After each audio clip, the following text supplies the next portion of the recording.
Hello students, most welcome आपकी अपनी YP computer classes की2 क्रिएटिव लर्निंग में। आज हम डिस्कस करने वाले हैं HSC class 12th computer science 1 का practical C++ part 3। Okay, part 3 में हम 3 क्वेश्चंस करने वाले हैं। देन पार्ट 3 है तो पार्ट 1 पार्ट 2 भी हो गया होगा। तो पार्ट 1 पार्ट 2 में मैंने क्या क्या कराया, मतलब कौन से क्वेश्चंस कराए हैं वो भी बता दूंगा इस पार्ट 3 में। तो पार्ट 3 के क्वेश्चंस देखते हैं। सबसे पहले फर्स्ट आपका एक्सपेरिमेंट 5 आएगा, implementing a class circle with the default constructor and accessing function like area। तो functions के बारे में आइडिया हो जाएगा, default constructor के बारे में आइडिया हो जाएगा। एंड एक्सपेरिमेंट 6 में हमारा आएगा class ratio with member functions like assign, convert, invert. Means class and object का ये प्रोग्राम है, दोनों ही क्लास एंड ऑब्जेक्ट की प्रोग्राम है। यहाँ पर कंस्ट्रक्टर देखने को मिलेगा। And study scope of an study scope of an object using constructor and destructor. और एक्सपेरिमेंट 7 में आपको डिस्ट्रक्टर भी एक्स्ट्रा मिल जाएगा। तो ये पार्ट 3 का पार्ट है। एंड पार्ट 1 में मैंने यहाँ पर एक क्वेश्चन कराया था, swap two numbers using call by reference and swap two numbers using call by reference means pointer. तो दोनों तरीके से हम कर सकते हैं, using reference variable, using pointer. And part और एक्सपेरिमेंट 2 भी मैंने 2 टाइप से कराया था, reverse a string, reverse string in another string और रिवर्स सेम स्ट्रिंग। ओके, तो दोनों, क्योंकि आपके एक्सपेरिमेंट फाइल में किस टाइप से दिया है पता नहीं, तो यहाँ से आपको दोनों वेरिएशंस पता चल जाएंगी, क्योंकि ये वीडियो तो कॉमन है सबके लिए, राइट। इसलिए मैंने हैं वो 2 प्रोग्राम्स लेकिन 4 प्रोग्राम्स कराया था।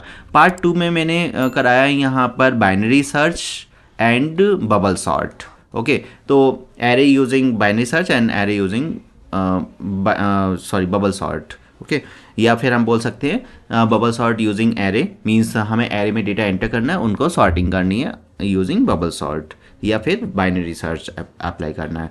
तो पार्ट 1 में एंड पार्ट 2 ऑलरेडी मैं इस वीडियो के डिस्क्रिप्शन बॉक्स में लिंक प्रोवाइड कर दूंगा। अगर आपने नहीं देखे हैं तो पहले आप ये देखिए, उसके बाद पार्ट 3 आप स्टार्ट कर सकते हो।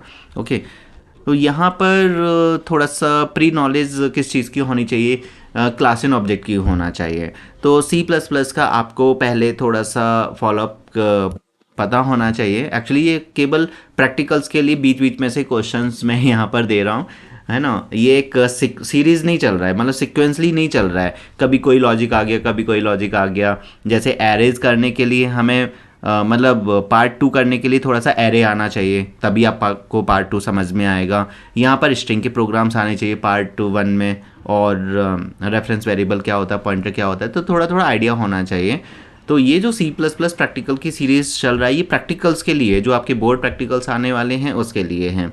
और जो थ्योरी एग्ज़ाम में आएगा और उसमें हमें प्रोग्राम्स लिखने हैं, वो अलग से आपको बेसिक से करना पड़ेगा। If condition, looping, switch and for loop, while loop के प्रोग्राम्स एंड फंक्शंस के programs and class and object के प्रोग्राम्स, एरे एंड स्ट्रिंग के प्रोग्राम्स। ओके, तो वो एक अलग सीरीज़ आपको मिलेगा मेरे चैनल पर, और ये प्रैक्टिकल सीरीज़ है। ओके, चलो आगे चलते हैं। नाउ एक्सपेरिमेंट 5 में क्वेश्चन आपको मैंने पहले ही क्लियर कर दिया है कि क्वेश्चन क्या है। एक बार और देख लेते हैं। Implementing a class circle with default constructor and accessing function like area. अब देखो ये अलग कलर में आ रहा है, और ये जो ऊपर की 2 लाइन्स है वो अलग कलर में है, और डबल स्लैश दिया हुआ है। तो डबल स्लैश जो है फॉरवर्ड स्लैश होता है, इसे क्या बोलते हैं, राइट, आपने सही सोचा, कमेंट्स।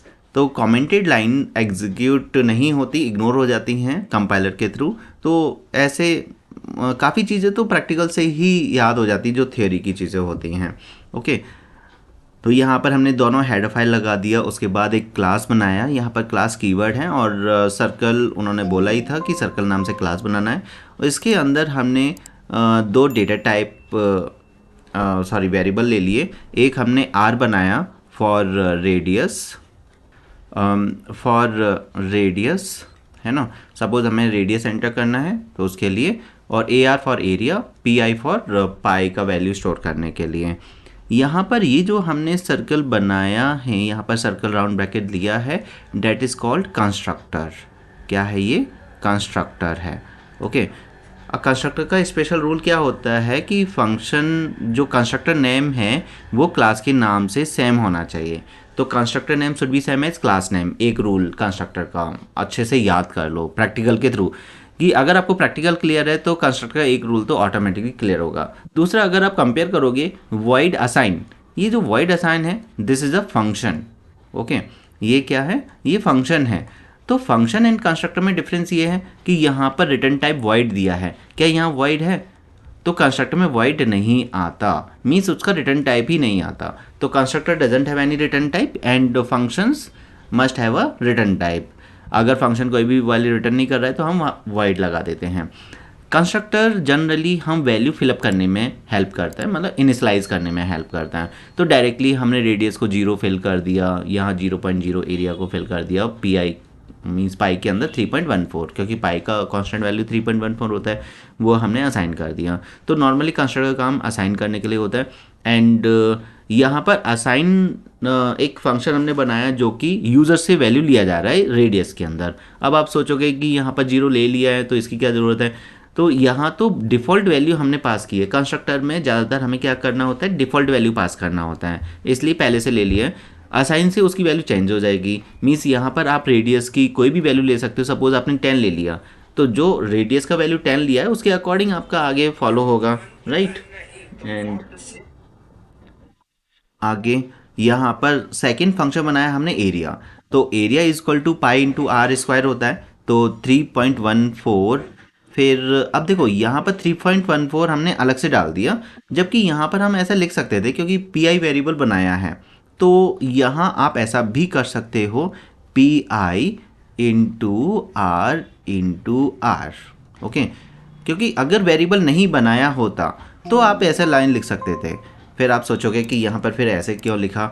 मैंने दोनों तरीके दिए हैं, मतलब मेरे जो प्रोग्राम्स होते हैं ना 2 in 1 होते हैं, कि आप दूसरे तरीके से ही समझ सकते हो और फर्स्ट वे से भी समझ सकते हो। तो अगर सपोज़ किसी पर्सन ने पी आई का वेरिएबल नहीं बनाया तो 3.14 ऐसे वैल्यू से कर सकते हो, लेकिन अभी इसमें तो हमने पी आई वेरिएबल बनाया, तो इसके लिए ये आपको यूज़ करना है, राइट। ऐसा नहीं कि बस एज इट इज़ प्रोग्राम दे दिया और आप स्टेप बाय स्टेप उसे फॉलो कर रहे हो, देन उसमें कोई भी मिस्टेक नहीं है। यहाँ पर कुछ अगर मिस्टेक होगा भी तो उसे भी हम देखेंगे कि क्या मिस्टेक है क्या नहीं है, वैसे वो मिस्टेक नहीं है। ओके, बट जो चीज़ आपके पास है तो पहले उसे यूज़ करो ना, इसलिए।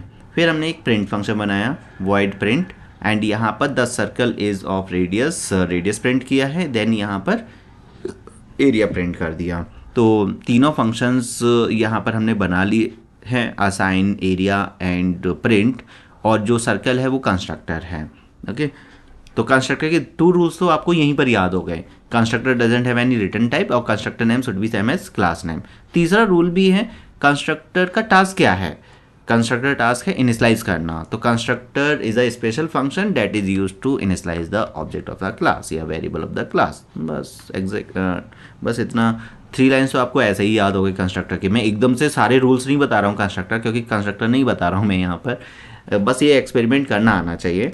ओके, फिर हम एक मेन फंक्शन बनाएंगे, इसके नीचे बनाएंगे, जगह नहीं थी इसलिए मैंने यहाँ पर बनाया है। ओके, तो आपको तो बिल्कुल एंटर करके नीचे बनाना है। देन यहाँ पर हमने CLR फंक्शन लगाया जो क्लियर कर देता है स्क्रीन को। फिर हमने यहाँ पर बनाया ऑब्जेक्ट सर्कल R। तो R यहाँ पर क्या है? R is the object. Okay, यहाँ पर जो R है डैट इज़ अ ऑब्जेक्ट। फिर R.assign हमने इस फंक्शन को कॉल किया। देखो कंस्ट्रक्टर का एक और रूल बताने वाला हूँ मैं आपको। ओके, तो यहाँ पर असाइन फंक्शन कॉल हो गया इधर से, और इधर से हमारा कॉल हो गया हमारा एरिया फंक्शन, और इधर से हमारा कॉल हो गया प्रिंट फंक्शन। बट सर्कल कब कॉल होगा, मतलब ये जो कंस्ट्रक्टर है ये कब कॉल होगा? तो जब आप ऑब्जेक्ट बनाते हो तभी आपका कंस्ट्रक्टर कॉल हो जाता है। तो when we create a object constructor called automatically. 4th rule भी हो गया।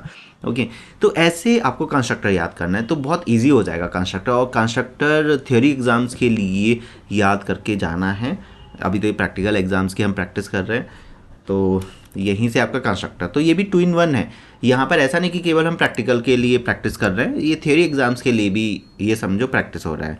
तो यहाँ पर हम अगर इसे एग्जीक्यूट करेंगे enter radius of a circle 5 हमने एंटर किया, तो यहाँ पर सर्कल इज ऑफ रेडियस 5 आ गया, मतलब कोई भी मैसेज दे सकते हो, एंड इट्स एरिया इज 78.5, तो 78.5 अगर आप कैलकुलेट करोगे तो यही आंसर निकलेगा जब अगर 5 आप एंटर करोगे।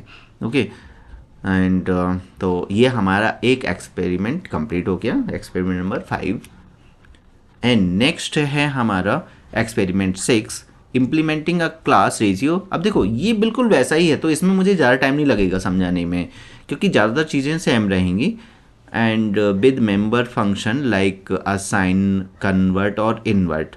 तो असाइन फंक्शन तो बिल्कुल वैसा ही है। देखो ये हमने वेरिएबल बना लिए नम एंड den, मतलब न्यूमरेटर एंड डिनोमिनेटर नाम से हमने दो फंक्शंस वेरिएबल बना लिए, डेटा मेंबर्स बना लिए। एंड यहाँ पर पब्लिक में हमने बनाया AA, तो जो यहाँ पर ये बताने की कोशिश की जा रही है कि जो ऊपर वाले वेरिएबल हैं नम एंड den ये प्राइवेट है। इससे पहले भी जो हमने बनाया था वो प्राइवेट है, मतलब कुछ भी नहीं लिखोगे वो कंसीडर किया जाएगा प्राइवेट में, लेकिन अगर आपने लिख दिया पब्लिक तो वो पब्लिक हो जाए। अब इसके नीचे का ऑल पार्ट्स पब्लिक हैं। वैसे तो नॉर्मल फंक्शंस हम पब्लिक बनाते हैं, लेकिन अगर आपने ए और बी को प्राइवेट बना लिया तो भी कोई प्रॉब्लम नहीं आने वाली इस प्रोग्राम में। बस ये केवल बताने के लिए हमने उसे पब्लिक लिया है। ओके देन यहाँ पर असाइन, तो नम एंड den को हमने क्या किया, इनपुट करा लिया। उसके बाद जब हम कन्वर्ट फंक्शन को यूज़ कर रहे हैं तो यहाँ पर नम डिवाइड बाय den किया। ये जो डबल हम लिख रहे हैं वो इसलिए लिख रहे हैं कि कन्वर्ट करने के लिए। ओके तो यहाँ पर ये कन्वर्ट हो रहा है इन शॉर्ट, कि जो भी नम की वैल्यू डाला है वो डबल में कन्वर्ट हो जाएगी अगर हमने इंटीजर एंटर किया है तो। एंड यहाँ पर अगेन इन्वर्ट का मतलब है डिनोमिनेटर ऊपर आ जाएगा, न्यूमरेटर नीचे आ जाएगा। ओके बी के अंदर आंसर आ गया। फिर ए और बी को हमने यहाँ पर प्रिंट कर लिया, तो देखो इसका रिजल्ट कैसा आएगा। यहाँ पर हमने ये किया है वॉइड फंक्शन बनाया, void main CLR ratio r, क्योंकि जब तक आप इन फंक्शन को कॉल करने के लिए आपको क्या करना पड़ेगा, ऑब्जेक्ट बनाना होता है। तो यहाँ पर अगेन हमने ऑब्जेक्ट बनाया। आर डॉट असाइन, इससे ये कॉल हो जाएगा। आर डॉट कन्वर्ट, इससे ये कॉल हो जाएगा। आर डॉट इन्वर्ट, इससे ये कॉल हो जाएगा। और आर डॉट प्रिंट से ये हमारा कॉल हो जाएगा। और फिर गैच लगा कर उसे बंद कर दिया। तो अगर आप इसे एग्जीक्यूट करोगे तो ये इस टाइप से एग्जीक्यूट होगा, है ना। एंटर टू नंबर 10 और 5 हमने एंटर किया, तो देखो 10/5 यहाँ पर प्रिंट हुआ और उसका आंसर आ गया 2। यहाँ 5/10 हुआ तो उसका आंसर आ गया 0.5, राइट। अब देखो यहाँ पर ये इंट है ना, अगर 0.5 अगर मैं यहाँ पर ये डबल में कन्वर्ट नहीं करूँगा तो यहाँ पर 0.5 नहीं आएगा, 0 आ जाएगा, क्योंकि इंटीजर तो 0 ही है, इसलिए हमने ये कन्वर्ट किए हैं। ओके तो आई थिंक ये समझ में आ गया होगा हमारा एक्सपेरिमेंट 6। आप चलते हैं नेक्स्ट क्वेश्चन पर। तो ये तीनों जो प्रोग्राम्स हैं वो सभी क्लास एंड ऑब्जेक्ट से रिलेटेड है, कंस्ट्रक्टर डिस्ट्रक्टर से रिलेटेड है। तो फर्स्ट वाले में तो कंस्ट्रक्टर आ गया था, सेकंड वाले में कंस्ट्रक्टर नहीं था, अगेन कंस्ट्रक्टर यहाँ पर आ गया। देन आपसे मैं कुछ क्वेश्चंस पूछूंगा और यहाँ पर थोड़ा सा हम कुछ अलग कर रहे हैं। वो अलग क्या है वो उसको थोड़ा सा समझेंगे। तो एक्सपेरिमेंट 7 में है study scope of object using constructor and destructor. अब यहाँ पॉइंट ये आता है कि हमने बस यहाँ पर एक्स्ट्रा आपको सीखने को मिलेगा डिस्ट्रक्टर की, डिस्ट्रक्टर क्या है।